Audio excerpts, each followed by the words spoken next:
अस्सलामुअलैकुम वरहमतुल्लाहि वबरकातुहू। हमारे इस यूट्यूब चैनल पर आप सबका इस्तकबाल है, जिसका नाम अरबी लुग़त सीखो है। हमने बहुत सारे अरबी ग्रामर और तजवीद के सीरीज़ शुरू किए हैं। उन्हीं में से एक सीरीज़ अरबी का मुअल्लिम है, जो हमने शुरू की थी कुछ दिनों पहले, और उसके 7 लेक्चर्स हमने रिकॉर्ड किए हैं। बेसिक अरबी सीखने वालों के लिए काफ़ी मुफीद किताब है, जिसके 4 वॉल्यूम्स हैं। पहली वॉल्यूम हम पढ़ रहे हैं, अरबी का मुअल्लिम मौलवी अब्दुल सत्तार खान रहिमहुल्लाह उसके लिखने वाले हैं। और लेसन नंबर 2 यानी दर्स नंबर 2 हम पढ़ रहे थे, और लेसन नंबर 2 जहां तक हमने पढ़ा था उसके आगे से हम आज मुकम्मल करेंगे। आज इंशाल्लाह लेसन नंबर 2 हम मुकम्मल कर लेंगे। तो हमने गुज़िश्ता लेक्चर के अंदर, लेक्चर नंबर 7 में, अगर आपने अभी तक हमारे ये लेक्चर्स नहीं देखे हैं तो यहाँ आई का बटन शो हो रहा है, अरबी का मुअल्लिम सीरीज की प्लेलिस्ट लिंक है, यहाँ जाएं और आपको 7 लेक्चर्स पूरे मिल जाएंगे। या डायरेक्टली आप हमारे अरबी लुग़त सीखो के यूट्यूब चैनल पर से भी आप सारे लेक्चर्स को देख सकते हैं। और उसके बाद आप ये 7 लेक्चर के बाद आज का 8वां लेक्चर देखें तो इंशाल्लाह आपको समझ में आएगा। तो चले आज हम यहाँ से शुरू करते हैं। सबसे पहला लफ्ज है अल बैतू। तो यहाँ पर अल बैतू, जैसा कि हमने गुज़िश्ता वीडियोस के अंदर पढ़ लिया है कि लामे तारीफ जब किसी इसम पर आएगा वो स्पेसिफिक नाउन हो जाएगा।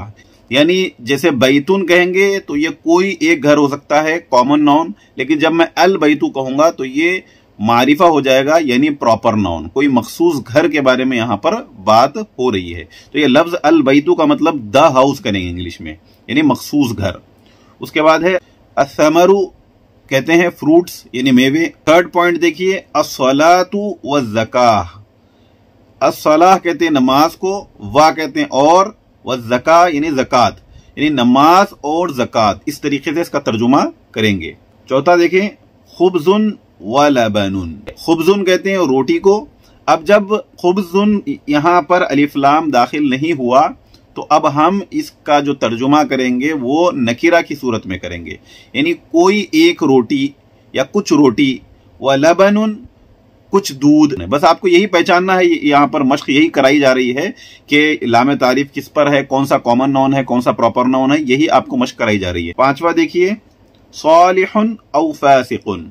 सालिहुन कहते हैं नेक, औ कहते हैं या, यानी इंग्लिश का जो OR और होता है, या उर्दू में हम ऐसा लिखते हैं या अलिफ।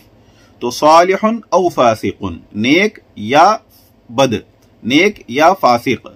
तो ये भी प्रॉपर नाउन नहीं है बल्कि कॉमन नाउन है। तो सालिहुन किसी खास मखसूस नेक आदमी के बारे में नहीं बताया जा रहा, बल्कि कोई नेक आदमी के बारे में यहाँ पर बताया जा रहा है। अल हसनु यानी खूबसूरत, अविल कबीहु, औ जब आएगा, अगर उसे लामे तारीफ आगे औ के बाद लामे तारीफ वाला इसम आएगा तो उसे हम अविल कहकर मिलाएंगे। ये औ है जिसको हम अविल कबीहु कहकर मिला रहे हैं। तो अल हसनु अविल कबीहु यानी खूबसूरत, अल हसनु का मतलब खूबसूरत, अविल कबीहु औ का मतलब है या, अल कबीहु का मतलब है बदसूरत। तो अब ये भी प्रॉपर नाउन है, कॉमन नाउन नहीं है, लामे तारीफ आ गया, इसी वजह से किसी मखसूस खूबसूरत के बारे में बताया जा रहा है, किसी मखसूस बदसूरत के बारे में बताया जा रहा है। 7वां पॉइंट देखिए, अलमाउ वल खुब्जु। अलमाउ, माउ कहते हैं पानी को, वल खुब्जु और रोटी, यानी पानी और रोटी। अत्तमरु वल लबनु। अत्तमरु यानी खजूर, डेट्स, वल लबनु और दूध। जाहिलुन व आलिमुन। जाहिलुन कहते हैं जो इल्म नहीं रखने वाले को हम जाहिल कहते हैं, व और आलिमुन यानी इल्म वाले को हम आलिम कहते हैं। ये भी नकीरा है, यानी लामे तारीफ नहीं है, इसका खास ख्याल रखना है क्योंकि यही सिखाया जा रहा है यहाँ पर। 10वां पॉइंट देखिए, अल इंसानु वल फरसु। इंसान यानी इंसानी को कहते हैं अल इंसानु, वल फरसु और घोड़ा, इंसान और घोड़ा।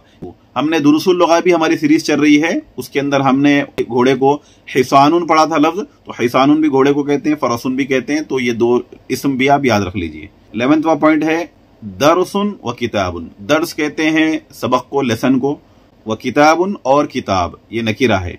अल आदिलु यानी अदल करने वाला, अविल ज़ालिमु या जुल्म करने वाला, यानी ये कॉमन नाउन नहीं है बल्कि प्रॉपर नाउन है। 13वां पॉइंट है जमलुन व फरसुन। जमलुन ऊंट को कहते हैं और फरसुन घोड़े को कहते हैं, हॉर्स को। अब आगे देखिए, अरबी में तर्जुमा करें।